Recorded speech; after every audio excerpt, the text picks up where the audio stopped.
वैसे जरूरी नहीं है, लेकिन वीडियो को लाइक या फिर डिसलाइक कर दिया करें। मूवी स्टार्ट होती है तो हम एक आदमी टंग की वाइफ की डेड बॉडी, बिल्डिंग के ऑनर और एक आदमी जिन को काफी जख्मी हालत में देखते हैं। यहाँ पर जिन सोचने लगता है कि वो एक मूवी स्टार था, लेकिन उसकी लाइफ का एंड ऐसा होगा उसने कभी सोचा नहीं था। इसके बाद कहानी फ्लैशबैक में चली जाती है, जहाँ हम एक काफी पुरानी बिल्डिंग के पास जिन को देखते हैं। जिन अपना सब कुछ छोड़कर इस बिल्डिंग में रहने आया था और यहीं उसे एक बच्चा भी मिलता है जो कि जिन के साथ वाले फ्लैट में रहता था। इसके बाद जिन अपने फ्लैट के पास आ जाता है, लेकिन उसका दरवाजा लॉक था, लेकिन उसे खोलने के लिए एक सिक्योरिटी गार्ड वहाँ पर आ जाता है। यहाँ पर वो जिन के फ्लैट को ओपन करके उसे अंदर आने के लिए कहता है और यहाँ पर हम ये जान पाते हैं कि इस पूरी बिल्डिंग में सिर्फ यही एक सिक्योरिटी गार्ड है। फ्लैट के अंदर आने के बाद वो सिक्योरिटी गार्ड एक अगरबत्ती से वहाँ पर एक पीसफुल रिचुअल करने लगता है। ऐसा करते हुए वो जिन को बताता है कि जब भी हम एक नई जगह पर शिफ्ट होते हैं तो इस रिचुअल की मदद से वहाँ पर जो सोल्स होती हैं वो बिल्कुल खामोश भी रहती हैं और रहने वाले इंसान को तंग भी नहीं करती। रिचुअल करने के बाद वो सिक्योरिटी गार्ड वहाँ से चला जाता है। उसके जाते ही जिन अपना बैग खोलता है और यहाँ पर हम जिन के पास बहुत सारी मूवीज कॉस्ट्यूम देखते हैं। फिर इसके बाद जिन सुसाइड करने की तैयारी में लग जाता है। सुसाइड करने से पहले वो अपने बेटे की रिकॉर्डिंग को सुनने लगता है। जिन की यादों में हम उसकी फैमिली को देखते हैं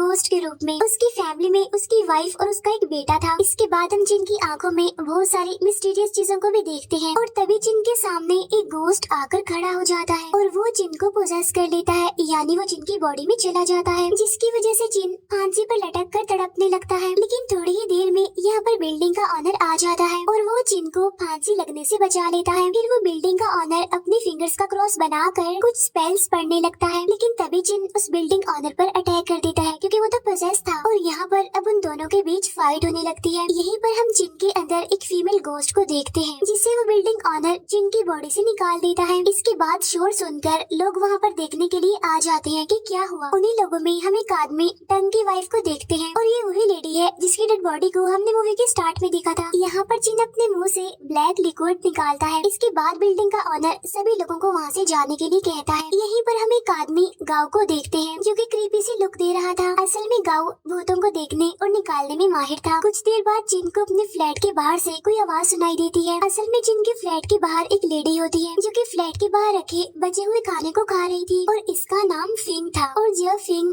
जिन को देखती है तो वो उससे माफी मांगने लगती है और जैसे ही वो मुड़कर जिन के फ्लैट के अंदर देखती है तो उसे वहाँ दो लड़कियों के मिस्टीरियस गोस्ट दिखते हैं और रूम का भी काफी बुरा हाल था। तभी ये देखकर फिंग डर जाती है और वहाँ से चली जाती है। इसके बाद हम एक ओल्ड कपल दिखाया जाता है और इसी बूढ़े आदमी का नाम टंग होता है। टंग और उसकी वाइफ एक दूसरे से बहुत प्यार करते थे। रूटीन के मुताबिक टंग गार्बेज को अपने फ्लैट से बाहर रखने के लिए जा रहा था और यहाँ हम स्टेयर्स पर एक बच्चे के गोस्ट को रोता हुआ देखते हैं और जब टंग उसे देखने के लिए आगे बढ़ता है तो उसका पाँव स्लिप हो जाता है और वो काफी बुरे तरीके से गिरता है, जिसकी वजह से वो काफी इंजर्ड हो जाता है। इसके बाद सीन शिफ्ट होकर टंग की वाइफ के ड्रीम पर आता है, जहाँ पर टंग अपनी वाइफ को आकर कहता है कि मेरा वेट करना, मैं जल्दी वापस लौट कर आ जाऊंगा। इसके बाद हम देखते हैं कि टंग मर चुका है और उसकी डेड बॉडी की हालत काफी खराब है। इसके बाद टंग की वाइफ गाँव को मिलने जाती है। गाँव यानी वही जो ब्लैक मैजिक करने का माहिर था। यहाँ पर टंग की वाइफ गाँव से कुछ पर्सनल बातें करती है। इसके बाद टंग की वाइफ को रास्ते में सिक्योरिटी गार्ड मिल जाता है और वो टंग की वाइफ से उसका और टंग का हालचाल पूछता है। इसके बाद वो चुपचाप वहाँ से चला जाता है। फिर सीढ़ियों पर सिक्योरिटी गार्ड को टंग का टूटा हुआ सोने का दांत मिलता है। इसके बाद वो बच्चा जिनके फ्लैट में अपनी ड्राइंग बुक चेयर पर रखकर बालकनी में छुप जाता है और जिन के आते ही वो बच्चा उसकी ग्लासेस लगाकर वहाँ से चला जाता है। इसके बाद जिन उसकी ड्राइंग बुक को चेक करने लगता है जिसमें अजीब तरह की ड्राइंग थी। इसके बाद हम टंग की वाइफ को देखते हैं जिसने टंग की डेड बॉडी को दफनाया नहीं था बल्कि उसे मिट्टी में स्टोर करके रखा हुआ था।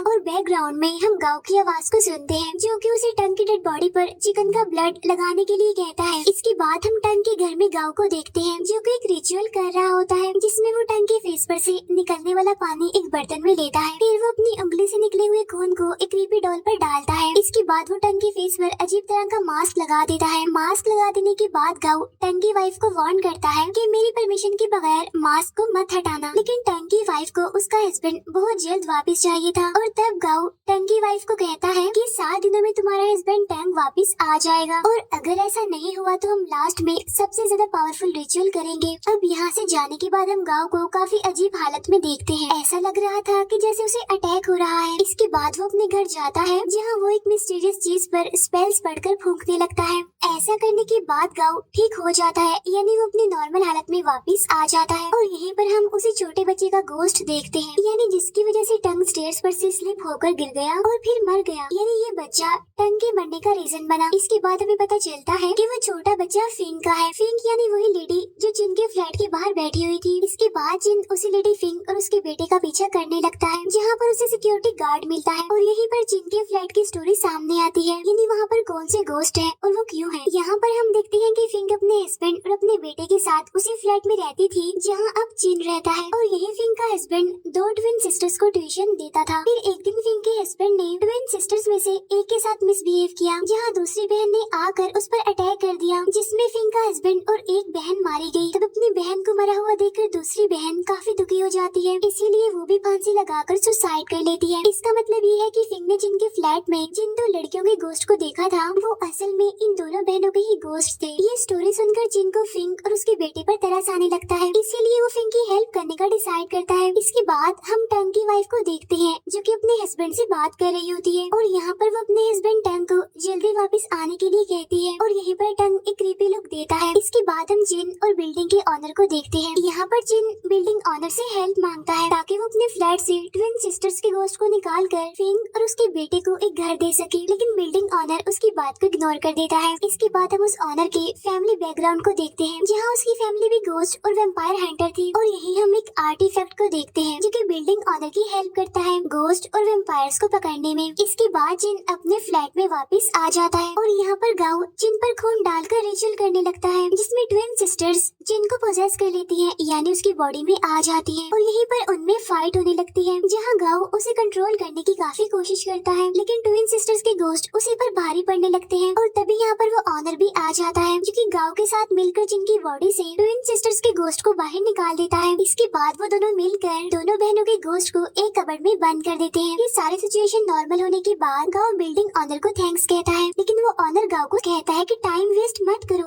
जल्दी से इन्हें ठिकाने लगाओ। इसके बाद जिन भी खुद को संभालते हुए नॉर्मल होने लगता है। इसके बाद वो अपने घर को रिपेयर करता है और वो फिंग और उसके बेटे को अपने साथ रख लेता है। अब आहिस्ता आहिस्ता वो तीनों आपस में एक दूसरे के साथ घुलने मिलने लगते हैं। इसके बाद हम बिल्डिंग ऑनर और सिक्योरिटी गार्ड को देखते हैं और यहाँ पर सिक्योरिटी गार्ड ऑनर को रिवील करता है कि मुझे फिंग ने बताया है कि टंग को किसी ने मार दिया है और उसकी मौत का रीजन एक छोटे बच्चे का गोश्त है, जिस पर बिल्डिंग ऑनर उसे समझाने की कोशिश करता है कि बच्चों के गोश्त यहाँ पर नहीं है और ना ही टंग मरा होगा। तब सिक्योरिटी गार्ड उसे टंग का टूटा हुआ सोने का वो दांत दिखाता है, यानी वही जो उसे स्टेयर्स पर से मिला था। तब ये देखकर बिल्डिंग ऑनर उसे इन्वेस्टिगेशन करने के लिए गांव के घर भेजता है, क्योंकि उस बिल्डिंग में वही एक इकलौता था जो ब्लैक मैजिक करना जानता था। इसके बाद हमें टंग की वाइफ दिखाई जाती है जो कि गांव के घर पर आई हुई थी। यहाँ पर टंग की वाइफ गांव को बताती है कि टंग हर रात 11 बजे आंखें खोलता है और मैं इन सारी चीजों को लेकर काफी परेशान हूँ, क्योंकि मैं अपने हस्बैंड को बहुत जल्द वापस लाना चाहती हूँ, लेकिन वो वापस आ नहीं रहा। और तब गांव से यहाँ पर रिलैक्स रहने के लिए कहता है ताकि किसी को हमारे ऊपर शक ना हो। फिर कुछ देर के बाद वहाँ पर सिक्योरिटी गार्ड पहुँच जाता है और वो गाँव से उस छोटे बच्चे के गोश्त के बारे में सवाल जवाब करने लगता है, जिस पर गाँव कहता है कि मैं इस बारे में कुछ नहीं जानता। और तभी सिक्योरिटी गार्ड वहाँ पर टंग की वाइफ को देख लेता है, लेकिन सिक्योरिटी गार्ड अंदर आते आते कुछ कैंडीज वहाँ पर गिरा देता है ताकि अगर कोई बच्चा होगा भी तो वो कैंडीज को उठाने जरूर आएगा। यहाँ पर वो सिक्योरिटी गार्ड टंग की वाइफ से टंग का हालचाल पूछता है, जिस पर टंग की वाइफ कहती है कि हाँ वो बिल्कुल ठीक है। और तभी उसी बच्चे का गोश्त एक कैंडी उठा लेता है। तब आवाज सुनकर सिक्योरिटी गार्ड को पता चल जाता है और इसीलिए वो गाँव पर गुस्सा करता है कि तुम ब्लैक मैजिक करके इस पूरी बिल्डिंग में गड़बड़ कर रहे हो। और तब सिक्योरिटी गार्ड उसे टंग का सोने का दांत दिखाकर कहता है कि टंग कहाँ है, लेकिन तभी पीछे से टंग की वाइफ सिक्योरिटी गार्ड पर अटैक कर देती है और मार मार कर उसके सर को क्रश करके उसे मार डालती है। इसके बाद बिल्डिंग का ऑनर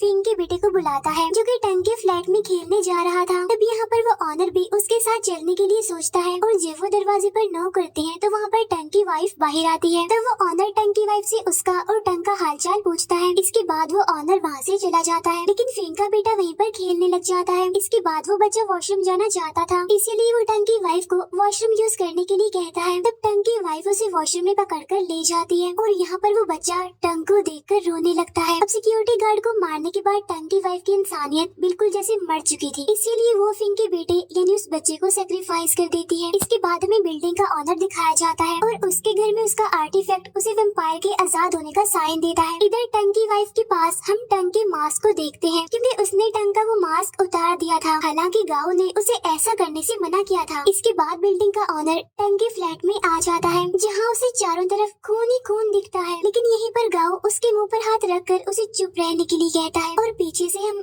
टंग को बाहर की तरफ भागते हुए देखते हैं। अब यहाँ पर गाओ सब कुछ रिवील कर देता है और यहाँ पर हमें पता चलता है कि गाओ कैंसर की आखिरी स्टेज पर था और उसे इस तकलीफ को दूर करने के लिए अनबॉर्न बच्चों की राख से बनी सिगरेट की जरूरत पड़ती थी। अब यहाँ पर टंग और ट्विन सिस्टर्स के बारे में सब कुछ रिवील होता है। यहाँ पर गाओ ट्विन सिस्टर्स को टंग की बॉडी में यूज करके उसे एक पावरफुल वैम्पायर और गोस्ट बनाना चाहता था, जिसके बाद वो रिचुअल करके अपने कैंसर को बिल्कुल खत्म कर देगा और अगर ऐसा हो गया तो वो पावरफुल और इमोर्टल भी हो जाएगा, यानी वो कभी भी नहीं मर सकेगा। लेकिन जब गाओ टंग को ले जा रहा था तो उस टाइम वो जिंदा था, लेकिन खुदगर्ज गाओ ने अपनी जिंदगी बचाने के लिए टंग को मार दिया, लेकिन उसे ऐसा करते हुए फिंग ने देख लिया था। लेकिन उसे डर था कि अगर उसने ये बात सबको बता दी तो कहीं गाओ उसके बेटे को मार ना दे, इसीलिए उसने गाओ की रियलिटी किसी को नहीं बताई, सबसे छुपा कर रखी। लेकिन उसने उस छोटे बच्चे के गोश्त के बारे में जिन को बताया था, क्योंकि उस बच्चे के गोश्त की वजह से ऑटोमेटिकली सारा शक गाओ पर ही आने वाला था। इसके बाद गाओ की भी मौत हो जाती है। इसके बाद बिल्डिंग ऑनर वॉशरूम की तरफ बढ़ता है, जहाँ उसे फिंग के बेटे यानी उस छोटे बच्चे के बाल और बहुत सारा खून पड़ा हुआ मिलता है। इसके बाद हम फिंग को देखते हैं जो कि अपने बेटे को ढूंढ रही होती है, लेकिन बाय मिस्टेक वो ट्विन सिस्टर्स के गोश्त को अलमारी में से आजाद कर देती है। फिर बिल्डिंग ऑनर जिन के पास जाकर उसे टंग के बारे में सारी बात बता देता है और वो उसे कहता है कि फिंग की जान भी खतरे में है, इसीलिए अब तुम उसे ढूंढ कर बचा लो। उधर हम देखते हैं कि फिंग से मिलने के लिए उसके बेटे का गोश्त आता है, जिसे देखकर फिंग काफी दुखी हो जाती है और काफी टूट जाती है और फिंग गुस्से में आकर इतनी ज्यादा पागल हो जाती है कि वो अपने हाथ ही काट लेती है ताकि खून को स्मेल करके टंग उसके पास आ सके। और खून को स्मेल करके जब टंग उसके सामने आता है तो फिंग उसे मारने की कोशिश करती है, लेकिन टंग उल्टा उसी पर अटैक कर देता है। यहाँ वो फिंग पर भारी पड़ रहा था और उसे बेरहमी से मारने लगता है और फिर देखते ही देखते लास्ट में टंग फिंग को मार ही डालता है।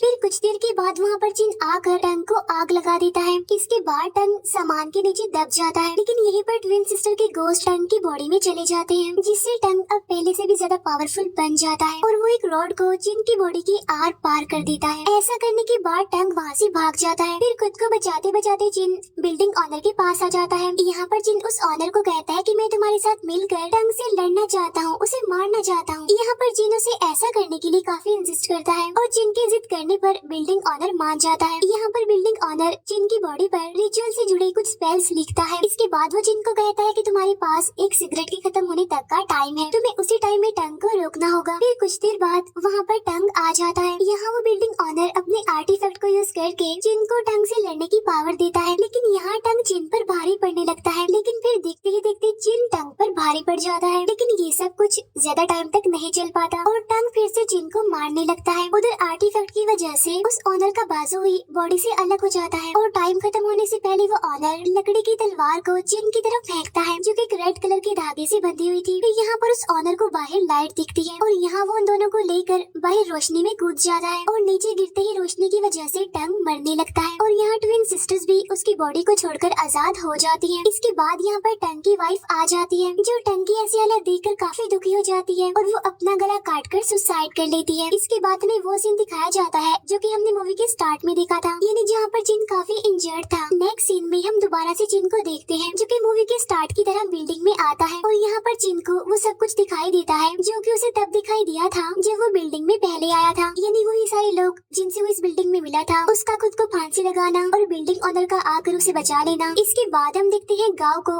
जो कि अभी जिंदा था और डॉक्टर बन गया था और यहाँ पर हमें पता चलता है कि जिन सुसाइड करके सच में मर गया है और उसका पोस्टमार्टम गाँव ही कर रहा है और डेड बॉडी की पहचान करने के लिए यहाँ पर जिन का बेटा भी आता है, जो कि अब पहले से काफी बड़ा हो गया है, क्योंकि जिन को काफी सालों पहले ही उसकी फैमिली ने छोड़ दिया था। अब यहाँ पर अब सारे कंफ्यूज होंगे कि अभी तक मूवी में क्या चलता आ रहा था। अब यहाँ पर मैं आपको मूवी के कुछ इम्पोर्टेंट पॉइंट्स बता देती हूँ। अब मूवी का नाम है रिगर मोर्टिस, जिसका मतलब है मौत की तीसरी स्टेज, यानी जहाँ इंसान की मौत के 2 घंटे बाद भी उसकी बॉडीज में चेंजेस आती रहती है और उसकी आंखों की रोशनी भी 2 घंटे तक काम करती रहती है। अब जो पूरी मूवी की स्टोरी हमने देखी है वो सिर्फ जिन के दिमाग की तरफ से बनाई गई एक कहानी थी, और जिन लोगों को उसने फ्लैट में जाते हुए देखा था, इन्हें जिनसे वो बिल्डिंग में भी मिला था, उन सब कैरेक्टर्स को मिलाकर उसके दिमाग ने एक कहानी बना दी। इसकी एग्जाम्पल आप ऐसे ले लें कि जो कुछ हम सारा दिन सोचते हैं हमें उसी से रिलेटेड ड्रीम्स आते हैं, और मूवी में जिन के साथ भी बिल्कुल ऐसा ही हुआ है, क्योंकि उसके केस में तो वो मर चुका था और वो पूरी स्टोरी उसके दिमाग ने बनाई थी। और यहीं पर ये मूवी दी एंड हो जाती है। Thank you for watching.